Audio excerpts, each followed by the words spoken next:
it's a pain in the butt. You hit your ball in the trees and then you lip out the putt. But if you've got a little time, then come and spend it with us. 'Cause now you're listening to the Rough Cut. Hello, everybody, and welcome down to the Rough Cut Golf Podcast. Once there was 4, last week there was 3, and now we are at the full complement of a whole unit working together in harmony, cohesion, and other stuff. Oh, it was so close to me. Yeah, I completely ran out of inspiration. In your defence, you are out of practice because you weren't here last week. Exactly. For anybody who didn't watch the podcast last week, which was absolutely shocking if you didn't, there were only the 3 amigos in. I was off gallivanting around in Arizona with billionaires and coyotes. I thought you were going to say, if you didn't watch it last week, it was shocking. That's what I thought you said. Yeah, as well. if you didn't watch it last week, don't bother. Yeah. You're all right. You're not missing out. Don't go back and watch it. It was terrible. No, we had fun, didn't we? Yeah, it was great. Yeah. I How'd you think feel? people enjoyed it. Yeah. I think it went very well. Yeah. I think very, very smooth, very There's an seamless. argument that it was better without you on.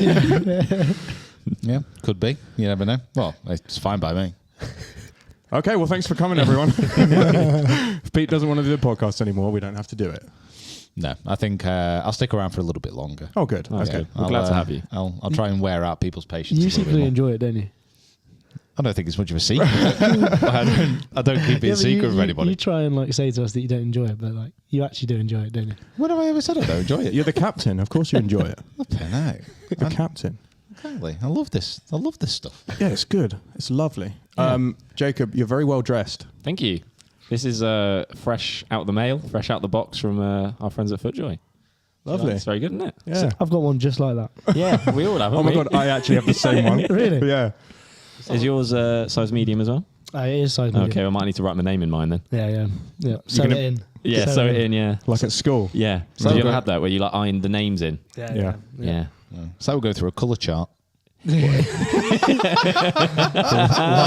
light to dark. It's very, very odd. I'm actually a bit annoyed because you guys have got your new FootJoy stuff before me. Well, priorities in, Official- in the Didn't you world say of that you Finch had Golf two Media. big Official boxes? FootJoy athlete, Peter Finch. And that's Yeah, right, I refer and to myself in third You person. refer to You did yourself as just- an athlete as well. Yeah, I know. This is why I thought I'd wait for the podcast to announce Literally. my FootJoy athlete announcement as well. I'm on the team. Yeah, you shot 81 the other day, so you deserve to be a FootJoy athlete now. You bring up my golf more than I do, and I love it. Listen, me and Jacob went to play Formby Ladies, and at Formby Ladies facilitated us having a lovely round of golf there. It was incredible. It was lovely. The weather was great. We went and played. Jacob shot 81, and it was the time of my life. Did you see Anne? She Yeah, wasn't no. in. She wasn't in. in. We But left I her a bottle of wine, didn't Left we? her a bottle of wine to Really? say thank you for Ah. getting us on. Very nice. So it was Nice lovely. thing to do, isn't it? It was great. Yeah, very nice. What did you shoot? I broke 90. I shot 87. First time in my life under 90. So that Let's just was. say that's There we go. smashing 90. That's just Yeah. not breaking it. Yeah. It was pretty exciting I on think- the 18th green with 4 putts to break Yeah, 90. you could have shot 10, I think, on the last. You were absolutely. Yeah, Clear film. I was. It just goes to show that if you get to hit shots in a simulator every day and you get to edit SwingQuest, suddenly your ability to hit golf shots increases Yeah. exponentially. So if you haven't watched any SwingQuest videos recently and you're struggling with your game, go and find one that will help you out and watch it. It does a great job. You've been editing it for a good few months now. Yeah. So everybody go watch the last few months because that will help you break Yeah. 90, 80, 70, whatever you want. Officially, it does that. Maybe you need to watch more SwingQuest. Maybe I do, yeah. And then I might break 80. We'll stick you on editing them for a month. Yeah. We'll just keep rotation. And then, I'm really struggling with my game this week. All right. Oh, you can have the You're on SwingQuest. SwingQuest. Yeah. Actually, saying that, should we put Kieran on editing? Oh my god. Yeah, I think that Then might I'll be then better. I'll break 70. Chop Quest. I'll break 70. For Well, what? Yeah. listen, the videos are good, but They're not that maybe good. not that good. You're not a miracle worker, are you, Pete? No, listen, we do need to have a sit down and talk through your game. It's a reach crisis point. But yeah, it was good to see you do well on the podcast. It was nice to be away for a week. I was going to say nice to be away for a week without you. Yeah. But Which is definitely true. it wasn't actually. How was Arizona? It was good. I remember how much of a struggle it was recording everything on my own. Yes. Let's put it that way. Back to the old days. And hold on. we haven't actually got to the conclusion of what happened with your bags. Oh, the bags never made it.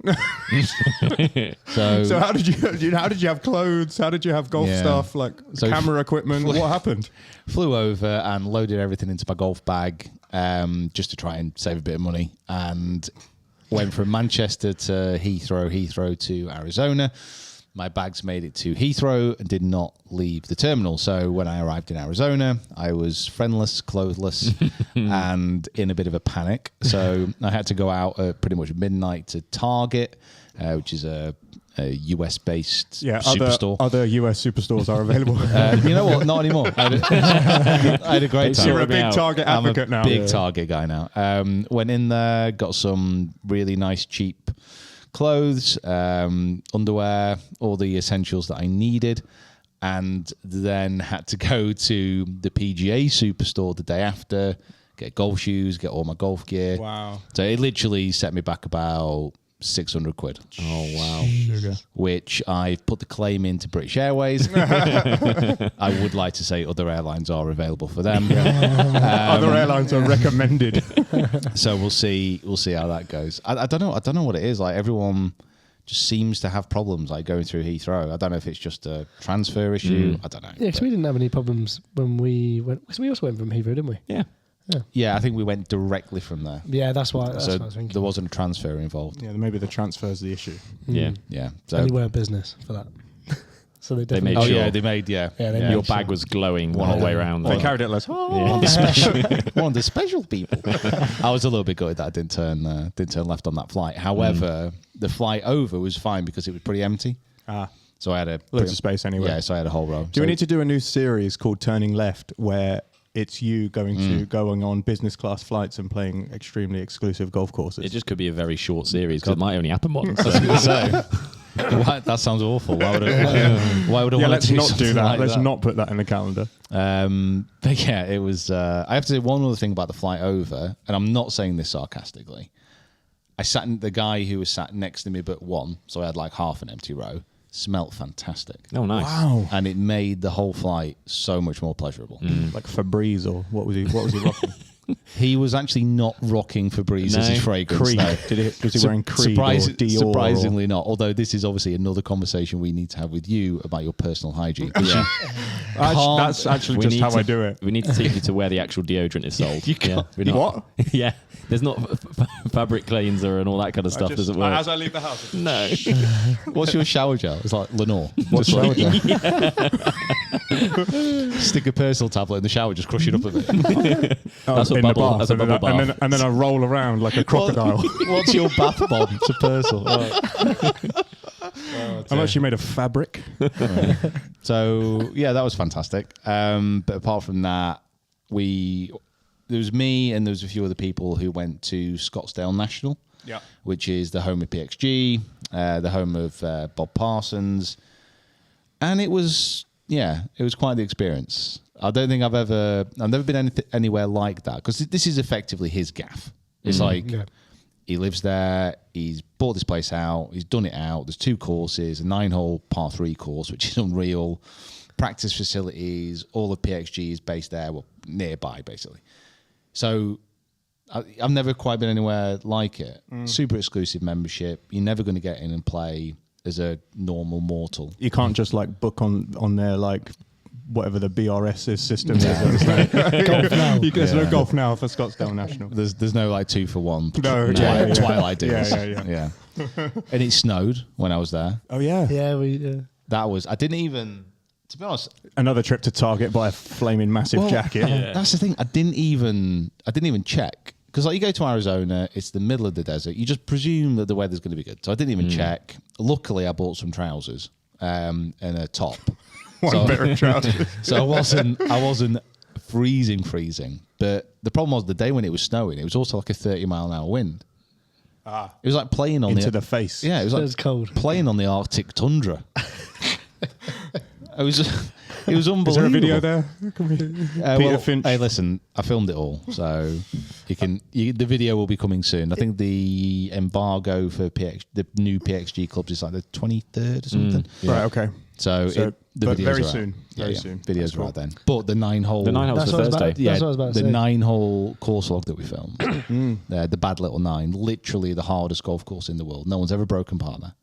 Spoilers? So Spoilers or not? Until now. until now, I'm gonna, I will add a little bit of a spoiler. I personally don't break par.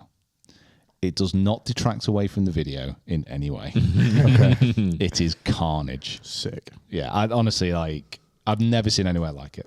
It's unbelievable. How long was that? 10 minutes in? 10 minutes in, yeah. Literally 10 minminutes 50. Oh, Sorry. So there's 27 holes there, isn't there? So there's an 18 and that Bad Little 9. There's 2 18s, but the 9-holer is it's not a golf It's not a course. golf. It's yeah. in a league of its own. Right. It's golf, but just not how you know it. It's like one of Is those. that the tagline? Yeah. How far is the longest hole there? On the Bad Little 9? On the Bad Little 9, yeah. 150. Oh, right, No so- way. Yes way. That seems But really it's just- short. Yeah. Yeah. Yeah, but it's just surrounded Just, by... Yeah. just, Yeah. just It doesn't wait. matter. Just Yeah. wait. But there's crocodiles. Can't wait for that video. I wish there was crocodiles. That would have been easier. If there was a man eating crocodiles, that would have been an easier task. Sheesh. There you go. Look out for that video. Yeah, that video is going to be good. Unreal. Very nice. And what did you film it on, seeing as you had no cameras? No, I had the cameras because You that was had in my cameras. backpack. Right, okay, Yeah. got you. But So- you were tripodless. Just didn't have the drone. Well, no, bloody tripod. It was. I got there and everybody there was like so nice. It was unbelievable. That's good. It was one thing. Obviously, having a FootJoy sponsorship, I can't wear other apparel, but like they've got all the PXG stuff there, and they were saying, "Oh, we'll literally give you a full wardrobe," and I was like, "Oh, thanks, but I Yes, can't." Like, and mix are large. Yeah. So and they were doing everything they could like to help me out, and I was like, I've not got a tripod. I'm filming on my own. I need a tripod. Is the one lying around? And they said, "Oh, we'll go out and like we'll try and find one for you. There might be one here somewhere." So I was like, "Right, okay." Get down to the range and said, "We've got a tripod for you." I'm like, Amazing. "That is Very good. incredible. That's cool. Thank you." They bring out what I can only imagine has been used on film sets for the last 30 years. This thing weighed, not a joke, about 30 kilograms. with one of those collapsible bases that goes across the feet. There was nothing collapsible about it. Oh my God. It was massive. Awesome. But they knew what the wind was like. They knew you were I was going to gonna need say, Yeah. Sturdy. Well, yeah, I mean, the first day, because it wasn't that windy, I was like, what the hell am I going to do with this? I was exhausted, like, moving it around the range. Oh, you actually used it? Yeah, well, I had to. Like, No there's wonder one the to- nine's so impossible. You got to carry this bloody thing around. I had to. There's no one to carry it. The only thing I had in the bag was like a gorilla pod, and the whole place is that pristine and it's all spread out. There's nothing close by to grip it onto. So that Yeah. was just like lying around on the floor or like hooked onto a cactus. So I was like, The most so I just had to like lug this thing around. And then the first day I filmed on the course was the snowing 30-mile-an-hour wind day. So I'm looking forward to actually seeing what the footage is like using that tripod. 'Cause I think it's going to be usable, which I wasn't expecting. Do you think the audio is going to be any good or not? It's going to be a voiceover. It's going to be a voiceover.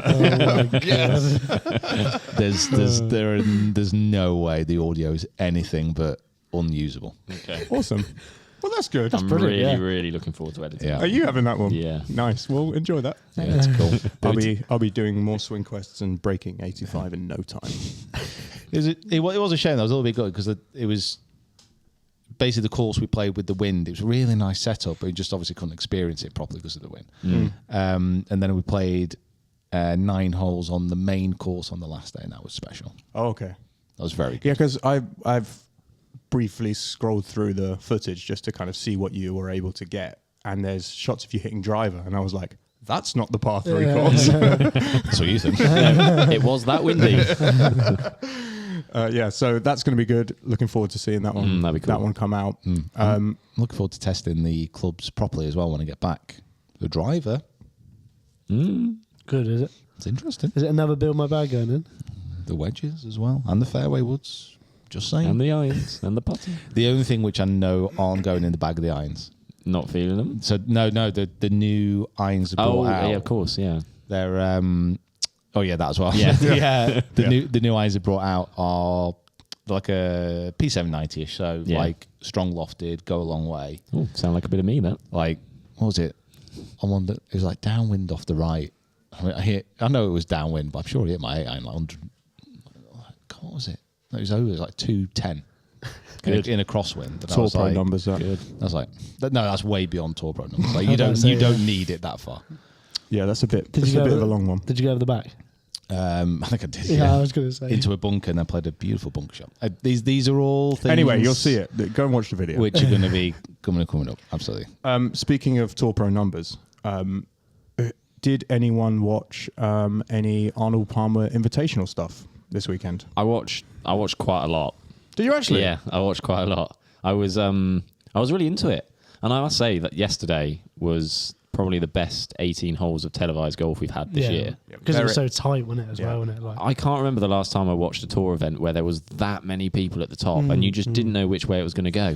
Usually there's someone who's maybe a couple of shots in the lead. And you're like, they're gone. Yeah, someone's gone. You're not quite sure. You're maybe rooting for someone who's sort of 2 or 3 shots behind. But that was such a good watch last night. Yeah. And like Kitty Armour, I'm not sure he would have felt like that after that triple. I'm sure. I'm sure he wasn't hoping to let people in. Yeah. That triple must have scared him a little bit. Oh god! But his caddy for the tournament was Bryson's caddy Tim when Tucker, Bryson won there, and he said that the thing that calmed him down was his caddy was listen, we've got this. Like we're just going to keep going. We're on our way. We're going in the right direction. We're not going to worry about it. yeah. Talk about a 210-yard A time. Yeah, Bryson. Yeah. Imagine Tim like looking through his yardage book saying, "Well, not in that this time, are we?" Well, the last time Bryson won on tour was the Arnold Palmer with Tim Tucker, and now he's won again. So Tim Tucker has now won 2 in the last 3 years. So I think what I'm going to decide to do now is I'm going to find out a caddy who was won at a previous golf course, and then just bet on the person with the caddy rather than the golfer. Yeah, like that's a very deep deep betting strategy. Yeah, that, isn't it? So yeah. I'm going to say you're not going to do that. I am. Yeah, I'm going to vote now to say it doesn't. It's a bad idea. I'm going to do it. Who's it's just podcast chat. It's just podcast chat. Who's Cameron Smith's caddy? Is he still with him? For I imagine so. I would have thought so. Yeah, I'd imagine so. Actually, yeah, He'd probably. have kept on to that. Yeah. Yeah. It'd be silly to not. I'll caddy for you, Cam. I was going to say, yeah. Doesn't matter what tour you're playing on, mate. We'll make. I'll hold your bag. Oh no, I was going to say I could make a video caddying for someone on LIV for a few weeks. Not a problem. I caddied and my player came 54th. Yeah. I am now worth £4 million. I don't know how. Nobody does. Nobody knows. And we flew in on a private jet. I definitely turned left on that flight. Crikey. However, the Arnold Palmer actually did have some good competition. It was really good. I think it was interesting what Rory came out. Rory finished second. Tied second? Tied Yeah, second. Yes, Yeah, with him and what's his Harris name? English. Harris English. And Scotty, wasn't it? No. Didn't Scotty bogeyed the last. Yeah, and Rory had that birdie to what would have been to make the playoff. And he came out and said that he didn't think people would have enjoyed watching it because there was a lack of like birdies and like people going under, which I agree with you, Jake. I mean, it's like, so I played Bay Hill a couple of times now. I did not know that. Clang. It's so sad, isn't it? Clang. But I've played it in 2 different conditions. So I played it when it's been, I would say, set up for members. Yeah. So the rough pretty low. Yeah. And the last time I played it was just before they started making it like it is now. So really thick rough, like narrowing the fairways. It's so hard. Yeah. It looks scary.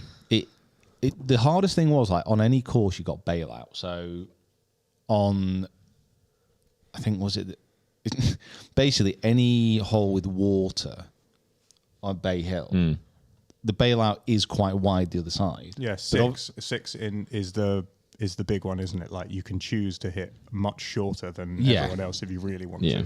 But as soon as you avoid the trouble, because the rough's so thick there now, it's a bailout, but you're kind of losing half a shot every time you go into that rough because you just can't advance it that far. You don't have any control over it, and the greens, Yeah, like just like glass. It was so.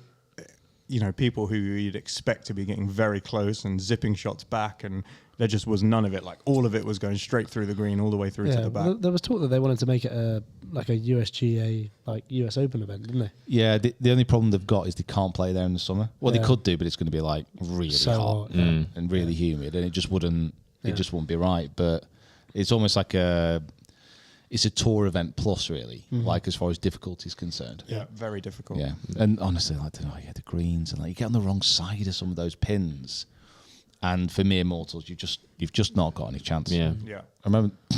Did I start on the 10th? No, I started on the first. Last time I played it, I hit an amazing drive, and I hit a wedge about 5 foot above the pin. Lovely. And I was like, "This is easy. feeling I'm it. the best. Yeah. Feeling it."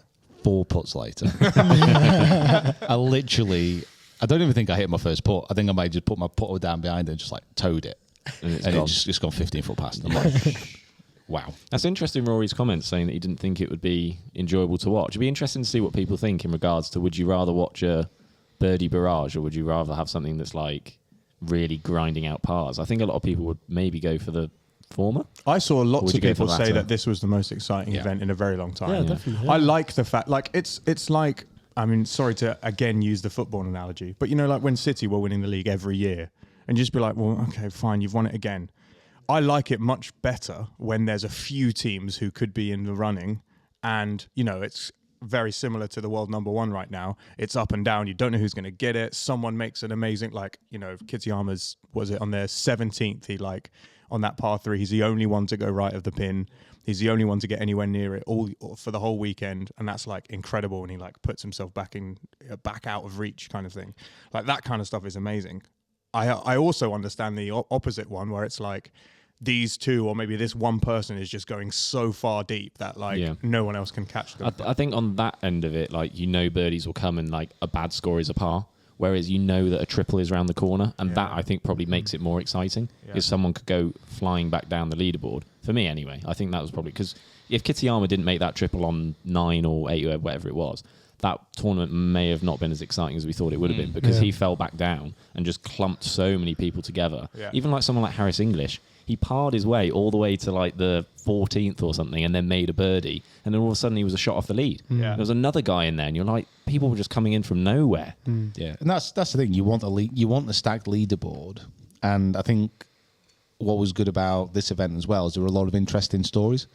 Like Kitayama, in most other circumstances, if he's at the top of the leaderboard, like, is that going to get you like ramped up to watch him? Like if he went into the last round like 6 clear, chances are you're not going to maybe be as excited about that. Yeah, it's like you'd have to do something very wrong to lose that lead. Yeah. Nothing against him. It's just like you want those exciting names near the top of the leaderboard come that back 9 on Sunday. 100%, and that's what it was. That's what it was. Yeah. And like you kind of I don't know about you guys, but I felt myself rooting for him, like not to get caught. Do you know what I mean? You're like, please, like just please just hit the green. Just hit the middle of the green and 2-putt and get out of there and don't make a mistake. I would say the best way, I think what a lot of people felt was with him is like, I won't mind somebody else making a few birdies and like getting close to him. Or I won't mind him making a few mistakes. But then he had that mistake. And then everyone was like, come on, mate. It's all right. You can get it. You can do it now. You can do it. Come on. It was only like 4 inches out of bounds. Oh, yeah. I think that might have been the 9th. Yeah. When he made the triple. It was inches. Yeah. So it's just nice to like have that contrast and have those good players up there and have those renowned players, those world-class players. They're all world-class, but you know what I mean. Those world beaters. And then stories like that, because he's been around every tour. Yeah, they went through a list of all the tours he's played on, and I was like, some of these I haven't heard of. Like, there was a long list. Just to have that kind of like determination to be able to get around all those tours and then win at what you call is probably the peak of the sport on the PGA Tour with that kind of field. So massive payday for him, massive achievement. And like I said, I think Jacob's right. I think that was probably the best watching event that most people would have seen so far this year. So hopefully it can continue. What happened to Rahm? Yeah, it was funny when it first 2 days he was up there as we expected. I mean, first day he absolutely smashed it, and then last 2 days, the weekend, he was away with the fairies. I don't know what he was doing. 7 under first round, and then second round 76. 4 over, 5. Yeah. 5 over. Whatever, so It's a tough course. mental. Yeah, yeah. It is a tough course. It is a tough He course. said it on this. Did you see his interview? He was like, excuse my language. Yeah. That's an effing difficult that is a good course. point. Like, Yeah. I don't think I've watched again. I don't think I've seen a TV coverage where Nick Doherty had to go. Sorry, I have to everyone." apologise for the language sorry. he said. Yeah, well, Tyrrell was there, wasn't he? Because he was in the mix, and he There was was like, so many, so and it funny. was that. But me and David watched quite a lot of it together, and it just made it even better because you felt like you were in it, you were Yeah. with it. Yeah. Like, that was. And I don't know if this is something that you guys that I've kind of soured more on Scheffler after this tournament, and I don't. It's for no particular reason, but he's almost bored me to death now. Of like. He's not giving me anything. Hot take. He's not giving me anything to like latch onto. It doesn't need to. No, that's it. I'm like that with obviously not on tour anymore. PGA Tour DJ. With DJ. I'm the same. Like amazing golfer and like to watch, very impressive, but just don't feel anything. Yeah. Like there's no, like, it doesn't make me feel any emotion. No. Yeah. So There's something to commend that he can stay supposedly so chill in situations that are so stressful, but I just want something to latch onto just to kind of Let's his golf do his talk. Yeah, Yeah, I was just gonna talk. say, yeah. And he's couple like, of chip-ins from the rough. Yeah, he and- lets his feet do the talking. looks like the nicest person ever. Yeah. he does. Wow, that's a hot take, Jacob. Jesus. All you Scheffler fans, comment below that Jacob's got no idea what he's talking about. I was impressed by. He's still good. Yeah, I was impressed by Spieth. Like honestly, if Spieth can sort his putting stroke out, Well, I thought he will had be- it for the first 9, and then the back 9 it just completely disappeared on him. If he sorts the putting stroke out, Masters. It Here he was comes. it was just a very Jordan Spieth performance, Yeah. wasn't it? It's like So, it's what you expect and want from him. Yeah.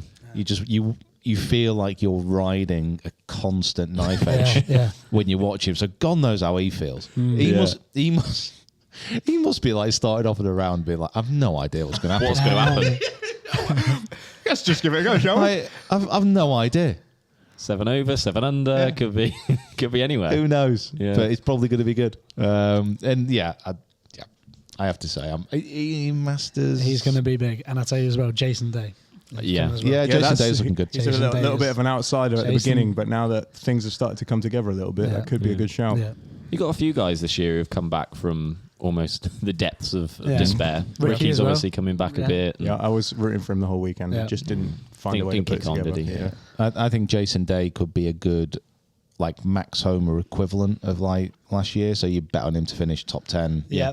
Yeah. Yeah. You'll probably make a lot of I think coin by that's the end Good of the each year. way bet for the Masters. This is not a betting podcast. I could so easily turn it into that. So easily. I met David even said that whilst we were watching. Gamble responsibly, kids. When Spieth was playing well, he even like pulled Yeah. up his phone and was like, I wonder what his odds are on the Masters. And look. They always sponsor podcast betting companies, don't they? Yeah. Yeah, they love a podcast. Hey, Because we always talk about it. Yeah, that's true. we're open Everyone to talks it. about it. We could have Broadbridge Bet of the Week. Be great. That is not happening. The Broadbridge bet of the week. Broadbridge bet of the Oh week. my Oh, God. That sounds Is that Sponsored by Branston Pickle. Broadbridge's bet of the week. Sponsored another- by Hereford Spas. This could be another complete unrelated hot take, but Branston beans are better than Heinz beans. Just putting that out there. Continue. See, we just see carry this on? this is why nobody respects your opinion. Yeah. at times. Yeah, you're Just fired. carry You're on. fired. You just Carry come on. out with nonsense. No one went for it on 6 this year. No one could get there. No, it's a mass. It's just a massive carry. It's just Was it ridiculous. 3-8 something carry? Like Maybe on- more. If you're going for the green, yeah, it's like Yeah. 390. But it's, to be honest, it's not really. That second shot into that green is really difficult. Mm-hmm. Like it's really hard. Because first of all, you've still got to carry water. Yeah, and you got to like, especially if you cut it, like you got to cut it back. The green's really narrow, and obviously with the greens being really quick. But there's no like the layup area is really hard as well. It's just a bloody hard. The whole third shot is a really hard shot. The whole Putts are really hard. the whole course is just so hard. Honestly, like Do you know what they did make look very easy was on 10, it's a dogleg to the right and there's houses in the gap.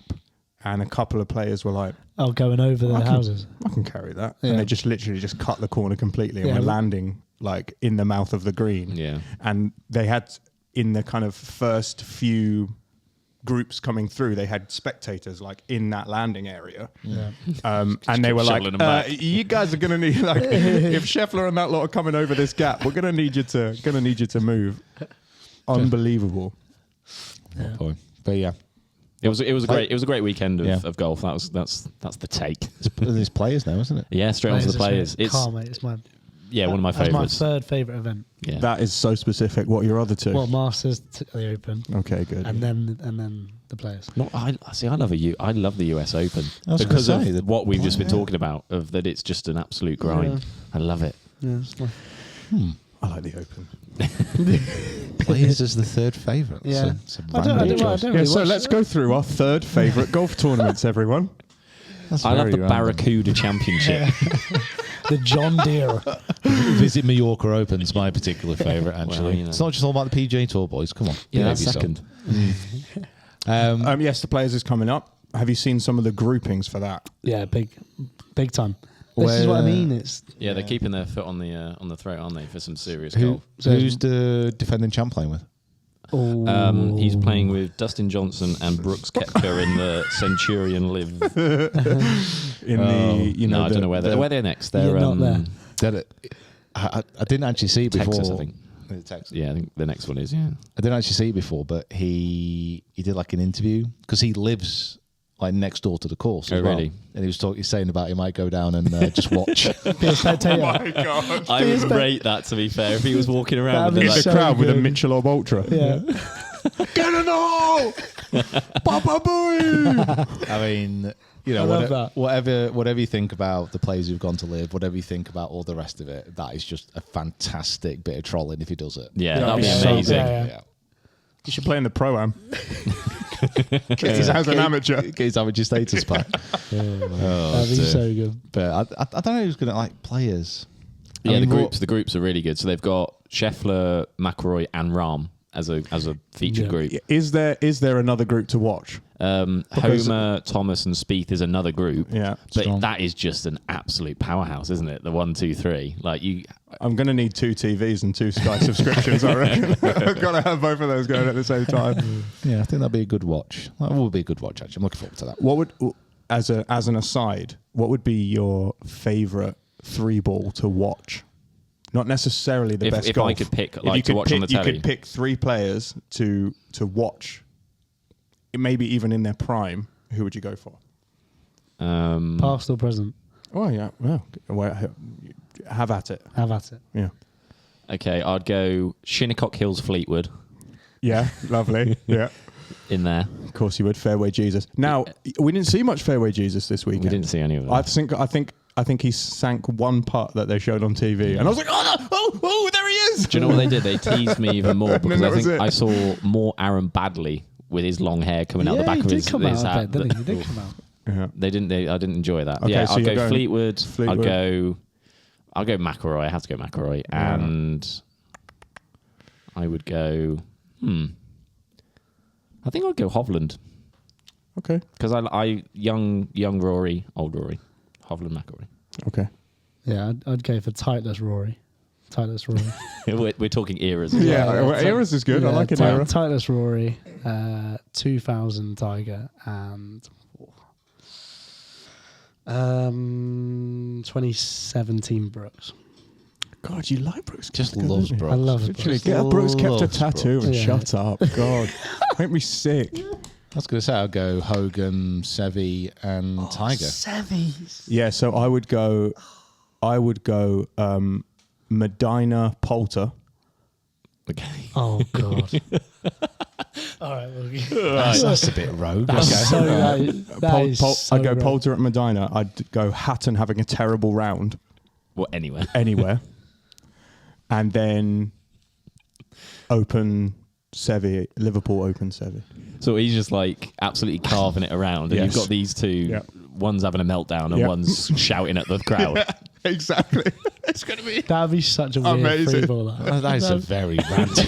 That's such a weird free ball. You know what? I'm willing to say this conversation. Look, some of the best golf ever played, right? Seve and Poulter in a match play event. incredible. And then Hatton just swearing at the camera, Yeah. You've lost it. Man. throwing clubs. You've actually That would lost be it. amazing. This question must have been asked on 1,000 golf podcasts, and I can guarantee you that selection has never been Which made. is why this podcast is the best. Yes, and if you haven't subscribed already, you should subscribe because 40-something% of you People don't want to hear are watching Woods, this Faldo without having every subscribed. time. This is Boring. different. Yeah, we're mental. We're crazy over Yeah. here. Oh, you're not- Okay, so the result. not wrong. I'll take 2019 Peter Finch at Marsden Park. That's what I'll take. You won't be able to cope with that. Too good, mate. Oh good. my god, that's such a good reference. Too Such a good reference. the peak of my powers were here. It's so there. good. Just that day, because then after you got your hole in one on that Yeah, day. yeah, literally the Just- same day. Just that day. Yeah. Every athlete within their career has a peak that they'll never get back to. I think that might have been mine. Yeah. I think it was 2021 actually, but that's okay. No, it's 2009. Yeah, tournament win and hole in one the same day. Was it? Yeah. Oh, okay. Maybe it's 2020. 2021. Because 2021. Was it 2021? Yeah, 2021. You know what? Well, And you peaked in the world rankings that year as well. Anyway, I made my point. I know what I mean. Yeah. You know what I mean. Yeah. So the story of the week was Kitsuyama winning. However, it does mean also that he's now qualified for the Open, which is very nice, along with Harris English and Davis Riley. Didn't you mention Davis Riley at the beginning of the season? He was one of my guys for the outside the top 50. Yeah. Did you go for him in the end? No, I went for Adrian Moronk, who's having a great time at the minute. Yeah. Lord above. It was a good choice at the time. I Yeah. think. So does this mean? I think so. Kitsuyama, English, Davis Riley. So they're obviously going to be open, moving up the rankings. But they've been the Masters as well. Not sure. As long as they're in, Kitsuyama was in the Kitsuyama top be in the 50 top 50, anyway. yeah. Davis Riley was outside, so that might have moved him into the top 50. That will get him into the Masters. What's the cut-off? Like, when do you get cut off? Is it on the It's the, on the week prior, I think. Right. Yeah, I think so. So you've got time when you're like 51 in the rankings. Yeah, You're like, well, please! Moronk was 51 when I picked him, so that was kind of the thought process of like, right, so he's going to be on the edge to get in. Yeah, because I don't want to look where he is. there was a lot of comments when we did our draft. There was a lot of comments of people saying, why would people... I'm going to do my comments voice again. Why would you pick people who haven't qualified for the Masters? Well, not everyone has. Yeah, that's true. We didn't have a choice to. Can't wait for Jacob's miscut. Oh, yeah. miscut. Are we going to do any changes? Can we do any changes? 'Cause No, Well, we someone spoke wants about this. changes. No, we can't. We can't make changes. No. We have picked our squads. We did discuss doing changes, but it cost you a miscut. it costs you quite a lot. Yeah, and then we decided that's ridiculous. You've got to pick with your players and you've got to stick them. Yeah. Can we swap Stick 'em. players? Stick them. No, you can't. This is no. No, you got to stick Right. to Okay. your guns. All right. You got to. You made on, your team. choices and We you got got to this. stick to it. We got this. At the time, it was a good pick. Would I rather have Davis Riley right now? Yeah, sure. But, You don't know. No. You don't know what the Moronk's going to yeah, do. he might show up. I might change it. I'd change it to English. I like English. He's good. You can't change it. No, I We've know, but just I know. specified literally 4 seconds ago were- that you can't change Do you it. remember we were in Jigger Inn in the And he at came the in. Open, and it was Laura Davis there having some fish and chips. you had Harris English here, and then you had Brian Harmon there. It was quite cool. Well, like- Harris English and Brian Harmon walked in together with a perfect set of matching eggs yeah, on the red. yeah, So they had the cap tan, and then the heads were just Oh, Yeah. yeah, got you. like snowy peaks. Yeah. yeah. That was quite cool. That Yeah, it was nice. Such yeah, is the Such magic it of St Andrews, I suppose. exactly is. Absolutely. We'll be back there soon enough. So, from events with an extreme cut, like the Arnold Palmer Invitational, to events with no cut, like the new PGA designated events. Very, very good. Well, Thanks. You've stepped it up today. I'm Thank you. Really proud of you. I mean, I'd like to know We'll what have a cuddle later. what an extreme cut is, but you know, what happened to him? You actually have to swim home through that alligator Alligator Lake. Yeah. Just chucked in. Yeah, Max Homer's feet have been in it. Oh, dear. Yeah, because it doesn't this mean the PGA Tour have basically said that We're live now. I've got the list. It's on the phone. Oh, it's on your phone. Well, I'll So get it's- the computer and we'll look it up. From memory, it's 70 to 78 player fields, so it can range between that. And then it's the top 50 in the world automatically in. And then there's something to do with the standings, the top 5, I think, from the BMW Championship get in automatically as well. And then it's the current top 10 FedEx rankings also get in.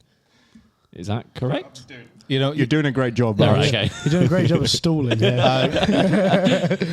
But the kind of the big point of it is that the field is selected from basically the guys who are at the top of the game at that time. Yep. But also it means there are no cuts, which is obviously the conversation now has run into, is this becoming very similar to another golf tour that we've been speaking about? Is there some kind of copying? Is there some kind of, we see something that's good and we want a piece of that? Or is it kind of how is the PGA kind of working their way through this kind of thing? I mean, the idea of having tournaments where the best guys are there kind of makes sense, because you're in a situation where you're putting the best product on the television, which the argument's sake for that is, well, are they just trying to create something that's a better package for sponsors, for people putting money into these events? Do people want to sponsor when the top 50 aren't there, kind of thing? But I wonder if this cut thing is going to maybe cause a little bit of anger between the PGA Tour pros as well, because there's going to be guys that won't be able to get onto these events anymore if they don't play well. Yeah, I mean, all they've done is they've almost made the tour now a little bit of a two-tier tour, kind of moving forwards. So you've got to get your ranking good enough based on your FedEx points to get into these limited field events, which, they're not super limited, but, there isn't a cut there anymore. Yeah. And for me, to be honest, it wouldn't particularly bother me in some respects if the tour hadn't made such a big deal out of the fact that having cuts at an event made it more competitive when they were trying to compare and contrast themselves to LIV. Yeah. So that's one of the kind of issues, and you could certainly kind of level a certain amount of hypocrisy at them for that. But at the same time, you are right, they are trying to make sure that they have their very best players at this event so people will watch it. Yep. It really is as simple as that. In my mind, it was like, how do we guarantee that Tiger Woods is there at the end of the weekend? There was one of the little kind of side notes of that whole thing was that there was an available 3 invite places like for the events and stuff, which I think they said on the telly was like, just to make sure that if Tiger wanted to pop along for one, there's a space for him to go in for. It's not a change that I quite like it in terms of, for us, that we're going to get a good golf to watch on the television because the best players are going to be there to play. We're going to get something that's very similar to what we just watched now. All the top guys gunning to win a lot of money. Elevated tournaments should be good for the mass, I think. The counter argument to the cut situation in regards to LIV is obviously, or even the package of what LIV is doing compared to what the PGA Tour is doing now, is it at least does allow those guys that are going to be on that threshold of outside the top 78 players, even guys that maybe are down, can play their way in. It does give them an opportunity to get there. It's not a closed league. Yeah, it's not a case of like with the LIV guys, you've signed your name on a dotted line, you're play. in and you're playing. At least there is an opportunity to get there now. Yeah. You're going to have to play some bloody good golf. Yeah. That's the bottom line. A lot of it just becomes a little bit more elitist, doesn't it? Which is the issue for me. I think that's the thing. So for those events, it's not a closed door, but the door's not fully open. No. Yeah. You still have to have a key card and the code. Yeah, exactly. You need to work hard enough to save up to get your key card to get in. And the these guy events. opens the door, he's like, password. Yeah. And you're like, top 50? The idea of it is obviously you've got your best guys that are up there all the time, and then you've got melted into that the guys who are on a hot streak who are going to be able to get in from being in the top 10 or how many it is for FedEx rankings, for winning well at the BMW, for playing well in current events. Yeah. So it's just trying to make a melting pot of the best guys at that current moment of time playing at that event. But do we get... And I know Kitayama was obviously up there already, but do we get situations like that if the case is there are, there's a cutoff before the tournament even starts? I like the fact that on a Thursday and a Friday, someone could get ridiculously hot who isn't in the top, 30 in the world, and then be and like some amateur comes in and wins some giant event. That's what I'd love to happen. Yeah. But does that go away then if this is the case? I mean, Kitayama's probably not the best example because he would have been there anyway because he was a top 50 player. But someone who you don't expect to go and win the tournament. No, sure, goes out yeah. and There wins is it. that. Again, I'm speaking from just a very quick sort of understanding of what the kind of permutations of getting into this tournament are. And I know that there are ways for people who are playing well at that current moment in time to be able to get in. Yeah. Does it allow your 125th ranked player to be in the field and then all of a sudden come out of nowhere? No, it doesn't. There is obviously still other events, but this is the point that Pete makes, is that the PGA Tour has now kind of created itself as a two-tier system of... There's the like wide events that anyone can enter and anyone can win. And then there's these designated events where all the best players are definitely going to be there. It's going to be great to watch on TV. Yeah. And great to walk around because you can guarantee that the big boys are going to be there on a Sunday. But they already had that this year. They already started that off a little bit this year. Like we saw it with the waste management, that like we had like 15 of the top players there, the top FedEx players. So that I thought they were doing a great job by doing that. That's what they implemented this year. Yeah. And then it still allows your amateurs to come in, your Monday qualifiers to come in. Yeah. So like you lose the sense of for me, you lose the sense of the PGA Tour. For me. One of the most exciting things, not from this year but last year, was Sahith Theegala kind of coming up and almost winning. Yeah, those the rookies exactly coming up. That. And he wouldn't have had that opportunity. Exactly. And Mito Pereira. Exactly. And that's the PGA Tour. That is what it is. Yeah, and because anytime you take a cut away from an event, the competition within that event is going to be reduced. Because you relax. You do relax. And there's also, one of the biggest kind of criticisms of LIV as well is that the players who don't play well still get a massive cash out. Now, it's probably not going to be it won't be to the same extent in these events. However, you can have 4 rounds of absolutely shocking golf and still get paid out of the other end of it. How do I get events? Yeah, exactly. Sign me up. So that is an issue with it. And it does take away that competition. It does take away potential stories. But it also, over the course of a PGA Tour season, puts a lot of events in a really weird spot. And we saw this maybe a little bit more for the first time this year, last week, at the Honda. Nobody watched it. Yeah. Because like none of the major players were kind of up there and competing. Now, it was a great story for Chris Kirk winning, and it was really good to see. But there's going to be a lot of other events out there now thinking, well, I'm not getting this elevated status. None of these top players are coming to play.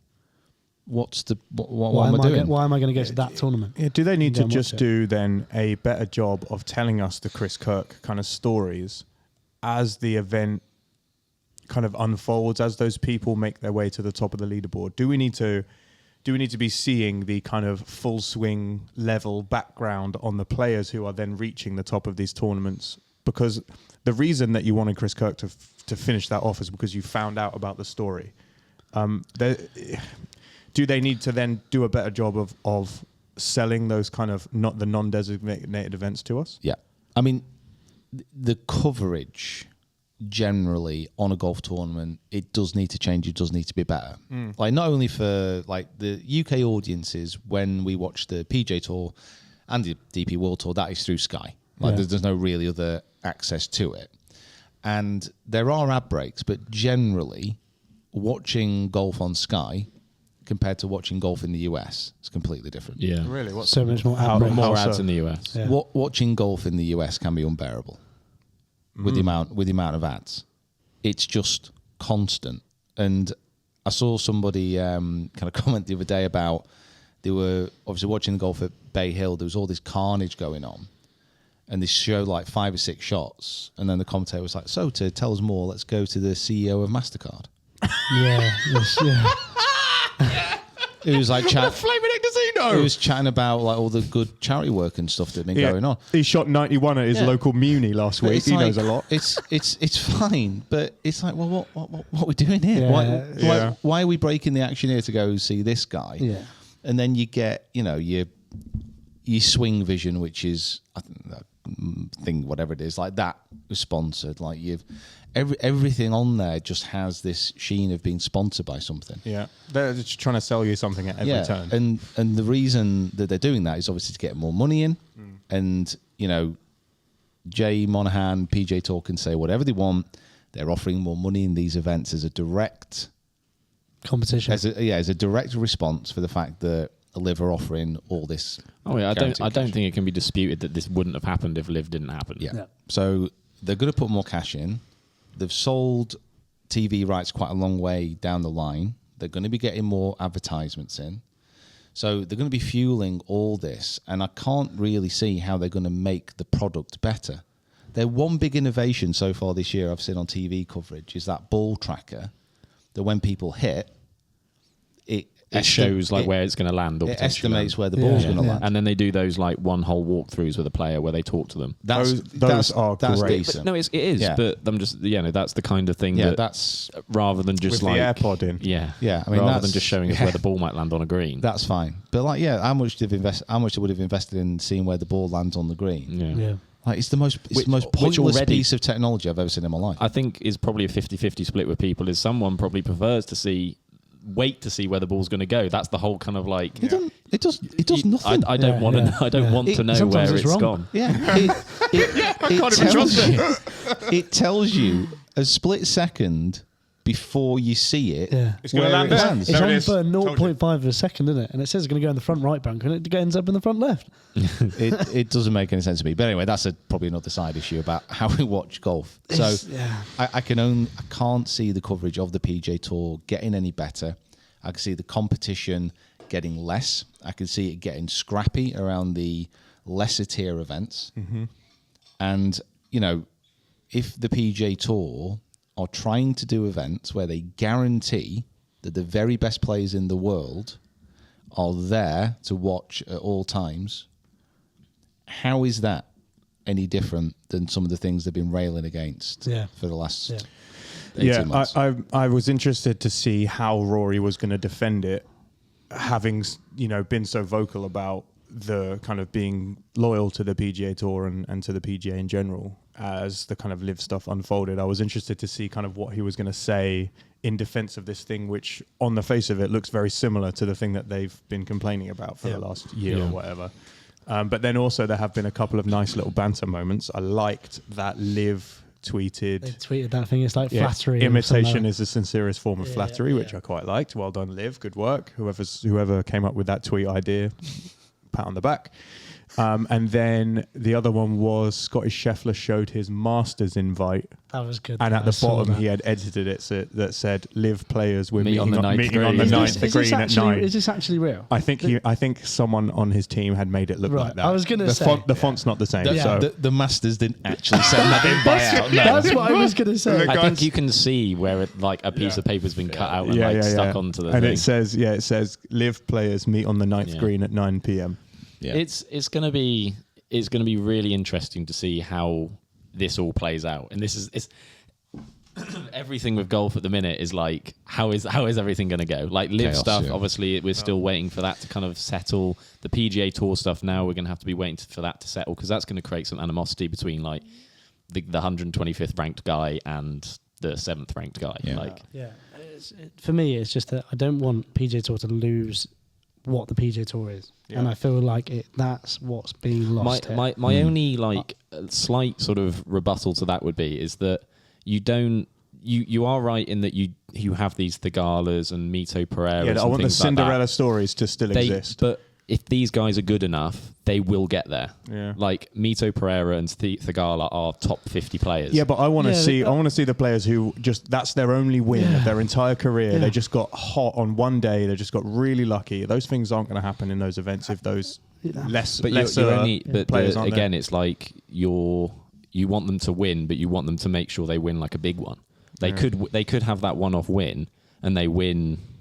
I said the Barracuda already, but it's the one in my head. But like they win the Barracuda, but then if they win that, that does give them points, and they do elevate themselves. And then if they get on a hot streak, they go up in the FedEx rankings. Yeah. If they get on a hot streak, they get into the world rankings. I guess also it's gonna. I'm not saying I don't like it or I don't but I think there is at least they're still allowing. Yeah, I say guys to get there. It will be like rewarding consistency, which makes sense. What they're doing this year with the elevated events at the moment, I think and still having the FedEx Cup at the end is great. I don't think they need to adjust it. I don't know why they're doing it, but and that's just my opinion. Yeah, the reason doing it is just to get more money into players' pockets, so they stay on the tour. It's as simple as that. That is the only reason. They had that meeting, didn't they, at the end of whatever it was last year or whatever, where they all went and clearly the players were like, "Yeah, of course we want to go to LIV because they've got more money, but we also want to stay here because it's a better place to be, and you guys look after us." I think from what we want from you is more cash. Yeah, from a point of view of like which. Like if you gave me the choice, it's PGA Tour still want to watch. Yeah. Out of what it offers, from what it is, its history and all the rest of it, and it is still where the best players play in the majority. So that's where I want to watch golf. So the reason that they've done what they're doing and announced what they're planning is so those best players don't leave, they stay, because they know that if they continue to play well, they're going to get guaranteed money. Like the PGA Tour from this kind of setup probably won't lose anything, and they might gain something. LIV is just ticking along, trying to do what it's doing. If it succeeds or not, who knows? We'll see. The biggest loser out of this at the moment is the DP World Tour. That was the next thing I was going to go on to, is like, what happens with them now? Like in this whole conversation, they are being cut adrift. Yeah. Like, and I don't really know where they kind of go. Yeah. Because they kind of put their flag in the ground a little bit with this strategic alliance. And at the moment, strategically, it ain't working out. Yeah. Not very strategic for us. Yeah. No. So, they're probably going to have a bit of a think really about the direction they're going to travel in. Because I can see it. I can see something where, let's say people are desperate to get onto the PGA Tour where all the money's at. Let's say people are desperate to get onto LIV where all the money's at. I can definitely see like both the PGA with the Corn Ferry Tour becoming a lot stronger, purses getting a little bit bigger, and that becoming more of it is a direct feed for the PGA Tour, but literally all the best talent going to that. Yeah. Could you make an argument for the lower ranked PGA guys even making a decision to go to the DP World Tour? Yeah, you could do. If they feel like there's no way for them to get to those elevated ones, could the DP World Tour make more of a conscious effort to try and make their package appealing for those guys to maybe go there? Potentially, but I don't think they've not got the money. No, it just literally comes down to them not being able to offer them as much cash. Some Americans, like Brooks Koepka, went over to do. Sorry, going back to Brooks Koepka. Oh God! Sorry, my Brooks Koepka alarm's gone off. No, but like Americans do go over there to make a name for themselves and then come back. So it's like. But again, like, how many really? Oh no. It's certainly not like it was in the glory days where like the European players, they went over to the States to play every now and again, but the European Tour was their home. It's where they played. They could make a living. They were pretty loyal to it because of what it represented and what they could get out of it. Now, realistically, with the ease of the way that players are able to move around, if you're a good European player, you're able to make the cut in the PGA Tour events. Yeah. Why would you not move to Jupiter, Florida, and play on the PGA Tour? What is your motivation for staying on the European Tour and playing? Yeah, they need some ludicrous investment, don't they, in order to be able to keep those kind of players. And like traveling all over the place, playing all these kind of weird and often wonderful places. That's the one thing about the European Tour, with the DP World Tour, which is, I think, still a strength, is that the places they go, like there's sometimes a bit more interest there than where the PGA Tour goes. But your Tyrrell Hatton, your Tommy Fleetwood, you're going to say, right, okay, you can play this really interesting course in the Czech Republic for 11 grand. Yeah, or you can play this straight up, straight down TPC course somewhere. But if you make the cut, you're literally going to make £100,000 more. Yeah. Yes, please. I think all of this has just kind of magnified what each tour is. It's just brought it more into the light now. It's made it more obvious actually what each of these things want to be. The DP World Tour was what it is 3 years ago.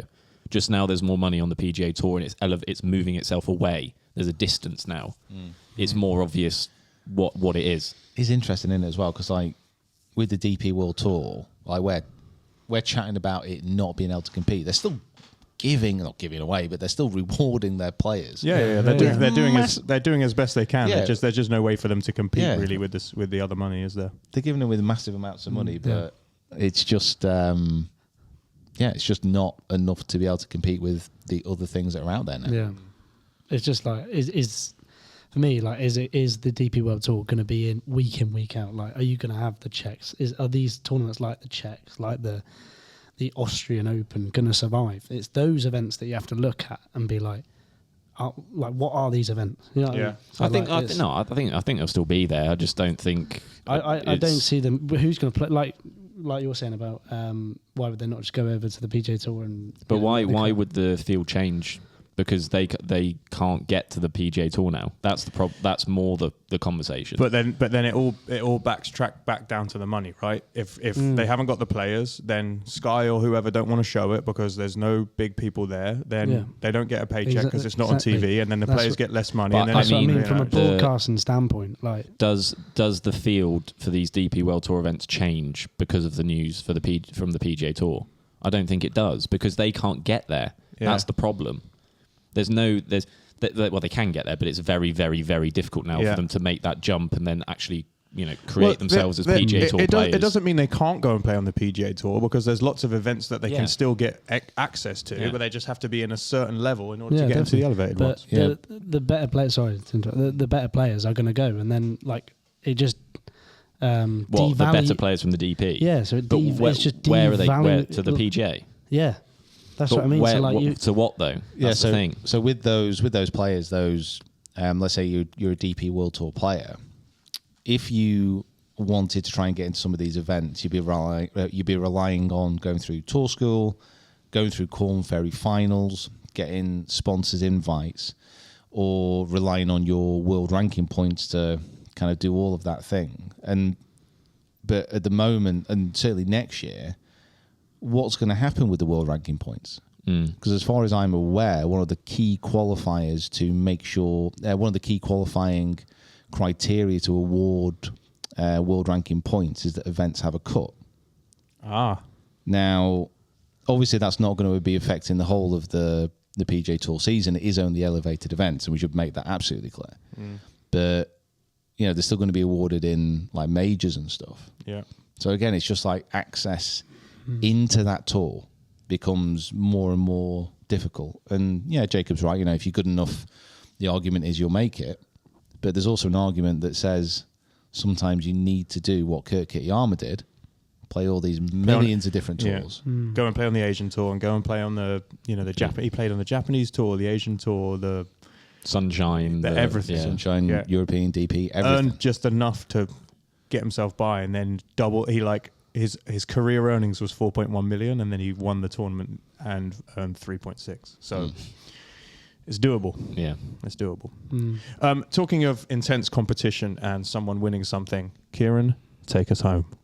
Oh, we're ending the podcast. We are. Oh, I was enjoying that conversation. I was enjoying that. Well, look, you've enjoyed it so much. Now let us enjoy victory. We're all going to carry on now. Is this the first time in history that Kieran's going to actually explain what this quiz is? Can I just ask? I want to ask. What time are we on? We're on 1 hour. 1 hour. Can I ask a question? Okay. Do you think that the So we're not. So newsflash, we're not doing the game. Yeah, we're yet. not doing the giveaway. So fast forward about 15 minutes, and then we'll do the game. Do you think that LIV and the PGA in the next 5 years are going to join forces? Oh wow! No, What a not join question. forces. Cool. I think they'll be very. I think they'll be like slightly. I think they'll be slightly closer to each other because the LIV Tour kind of gains a little bit of history. Maybe they kind of fight each other less. Just think about it. Yeah, They'll be. Well, you know what it'd be like. You know when that uncle turns up at Christmas and you're like, oh God, I didn't like you in the first place. What are you doing here? Yeah. And then you do a cracker and he lets you win. That's the kind of level they'll be at. Like, is what is? Who's the uncle? Greg. Yeah. Oh, hate him. Maybe should I rephrase it? Do you think that they are going to come? Like, are they going to work more together in the next 5 years. Is what I'm trying. It's more like I don't think there's necessarily a way for them to work together, so to speak. It's more them just be amicable with each other. Will they stop firing shots at each other? Like because the way that LIV have created their tour is the only way you get on that tour is if you get it's an paid exhibition. to be on that tour. It's an exhibition. So there's no way the PGA and the LIV really, if they don't change the way that they've set it up for people to jump between the two, they just have to get along. The LIV Tour will be known as the Team Golf Tour, and the PGA and the DP will be solo play.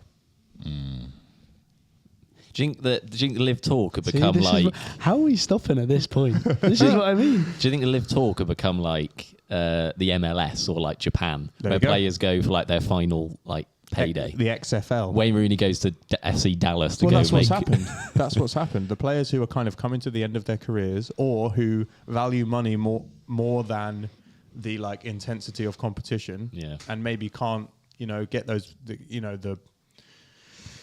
the Brooks Koepkas of this world, like who maybe have fallen off a little bit and can't win the tournaments anymore. That's why they're there. But like LIV's niche that they, in my opinion, need to lean into in order for people to kind of understand and to kind of like give them a place in the world of golf ecosystem. Get behind. It needs to be known as the Team Golf Tour, where you go and you join an Arsenal, a Man United, a Man City of golf, and you support your team, and that team buys and sells players, and you buy the team's merch, and there needs to be rivalries and people buying each other's players, and it needs to be the Team Golf Tour. Otherwise, it's an exhibition tournament where everyone gets paid loads of money. Yeah. I agree with that. They can work on what they've got. Yeah, they have something interesting. Yeah. It's just not what everyone's used to, which is why everyone hates it. Not everyone, but A lot of people. I'm sure the guys playing on it don't flaming hate it. Was it Pat Press? Pat Press? He loves it. He's stealing a living at the moment, isn't he? Yeah. No, I think I'm sure Patrick Reed loves it. What would be your view on it? it's just going to be, there's going to be a tipping point where either LIV is just not getting enough people watching, it's not getting the interest, and it won't be able to carry on, and it'll just fold. That could happen because the way it started and the way it was so abrasive to begin with that it rubbed so many people up the wrong way, it might realistically not be here in 2 years. The sustainability of it. Yeah, but it's going to take at least 10 years, I'd say, to build up enough of a following, enough of a history on that tour to be anything near challenging like what the PGA Tour has. The only way that those two are going to work closer together is if the PGA Tour loses enough of its star players to LIV. And that's it. And with these changes, I don't see that happening now. No. Which is what they're trying to protect. Yeah, of course, yeah. Yeah, and that's it. So, moral of the story, money. Money. You know, that... Get down into the comments. How much money would you take to go and do something that was the same but maybe slightly more questionable? And it's a tricky one. But yeah, LIV at the moment has it has a bottomless resource in where the money is coming from. You know, it has cost hundreds and hundreds of millions of pounds to get these players on LIV. At the very same time, the Public Investment Fund is going to make that back in about a week. Yeah. That's what we've got to understand. It's kind of like, it's not so much if it has the finances to carry on, because it does.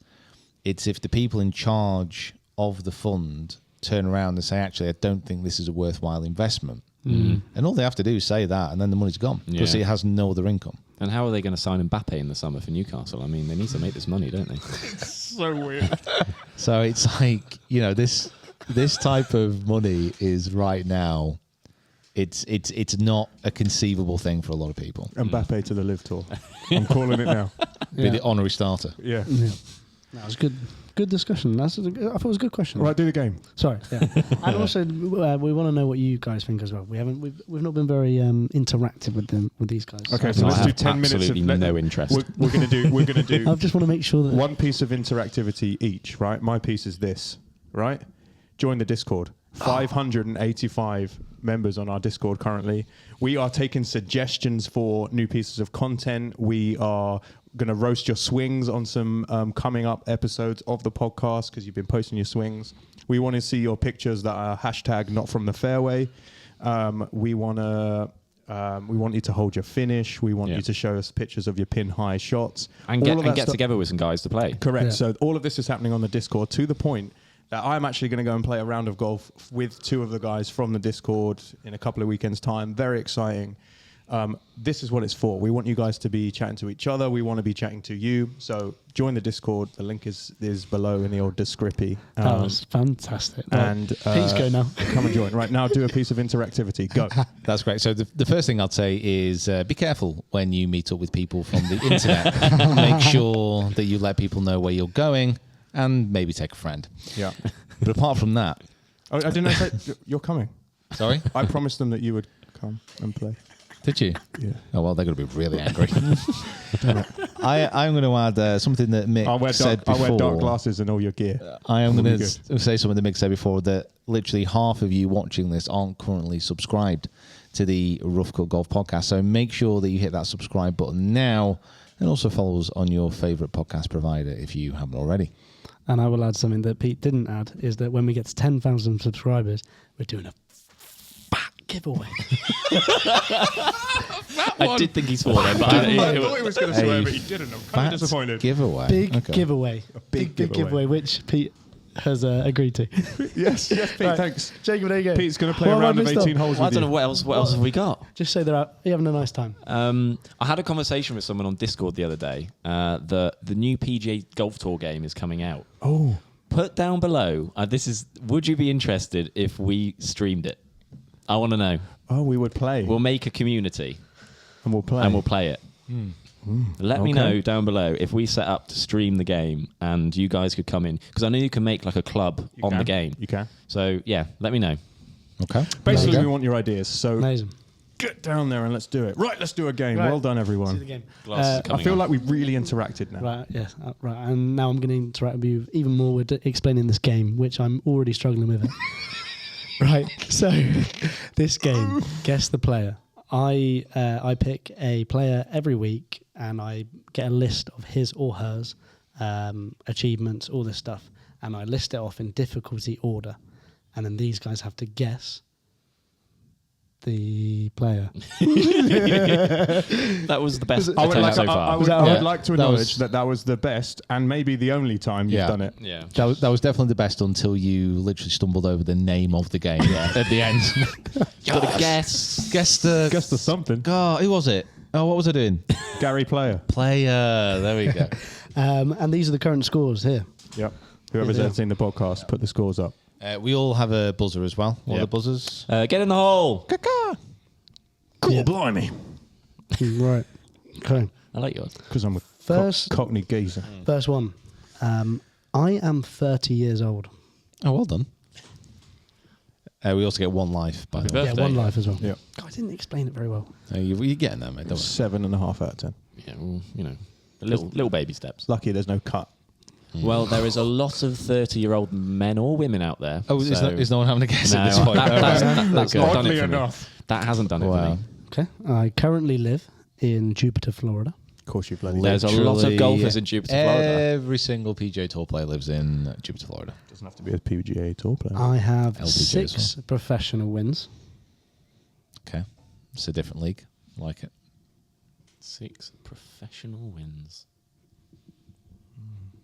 Still not doing it for me. No. So it's a man or woman golfer of 30 years who lives in the most populated area of America for golfers, and he's won 6 times, or she's won 6 times. Place your bets. No, no one Stop going. talking No. about gambling on this podcast. For God's sake. I joined the tour in 2011. Okay. Oh my God, I know who this is. That was 12 years ago. I know who this is. Well, do you want Oh, I heard about. Oh, when I was watching the golf on the weekend, this person's facts came up. Jupiter, Florida, joined in 2011, 30 years old, and 6 wins. What? Has he just copied this from Wait, say that again. Say that again. 6 Well, he's wins. just gone through lives the- in Just Jupiter. gone through what you said. 6 wins. Jupiter, Florida, 30 years old, joined in 2011. Why are you? That is literally just you just listing Literally what you said. Yeah, just what you said. Cool, blimey. Oh, what? Ricky Fowler. No. I think Ricky Fowler's been guessed every time. Is he slightly older than that? Ricky is, I think. Yeah. Oh, God, they literally Yeah. spoke Right. about this exactly. He's 42, actually. He looks great for his age. Yeah. It's the orange. Also, guess comment down below when you've got it as well. My current world ranking is 23 in the world. Literally is this exact person. You've already got one life down. Are you going to risk it again? I'm not going to I'm not. Come on, brain. Come on, brain. That is a ranking very close to someone I know very well, but it's not him 23. because he doesn't live in Jupiter. We also don't know if it's a male yet. That is true. That is true. 23rd in the world. He's quite good then. He's all right. Knocks He it or about. she? Knocks it about. He or she, yeah. I think this is a he. Yeah, I feel a he. Okay. Yeah, not. My sibling is also on the tour.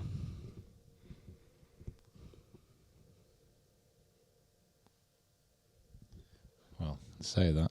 I'll. 23. Kakar? With a question Oh, mark. I think I know who it is. It's Kakar was with a question mark. So, going to go Jess Corder. Correct. Yeah. There we go. Damn it. Well done. See, it threw me a little bit because I was kind of thinking that I knew they're about the right age, but like it only threw him at 23rd in the world. I thought she was actually much higher than that. Yeah, but that's what kind of did me. And then when you of the sibling thing was. My next one was sports. My dad was a sports person.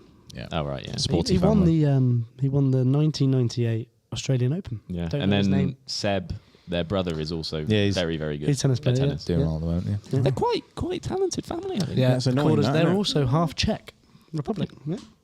Okay. The Czech. Do you wanna run us Is through this the other something facts we're that gonna- you've got I that think you the didn't mother use? as well is like an excellent sportswoman. I think She was as an well. astronaut. Was she? Just a very, very. I don't know. It's just it's one of those annoying families. Family Yeah, really is it out of this literally world, aren't they? Yeah, yeah. What does your other brother do? Oh, he's a doctor. Yeah, yeah. He's currently fighting a bowler. Could in you Africa. imagine? Do you reckon there's like a fourth Corder that's just like an accountant? I had this. I went to There a, are some families like that, though, aren't there? Like, I went to a wedding recently, and like one of my missus's friend's husband, he's a doctor. I was saying that, and I was like, "So, like, what you been up for?" I said, "Oh yeah, I've just come back from Sierra Leone." I was like, "All right, okay." He said, "What you did?" "Oh yeah, I was like fighting a cholera outbreak there." Oh god! And I was like, I'm sorry, are you an Avenger? "Yeah," and I was like, "Right, what am I? Right, okay, so what I'm going to do? What am I going to like? What can I add to this conversation here?" I was like, I make golf videos. I hit a little ball into a hole. "Yeah, I make golf stuff." That reminds Sometimes. me of that Mitchell and Webb sketch. I don't know if you've seen it, where they're like at a dinner party and Webb's like talking about it. He's going up to everyone in there like, "Oh, you know, I'm a brain surgeon and all this kind of stuff," and going up to people and they're like, "Oh, I'm an accountant, I'm this." And he's like, I had a tough day at the office today. I was having to do an operation on someone, saved this little girl's life, taking a tumour out of her brain. I'm a brain surgeon.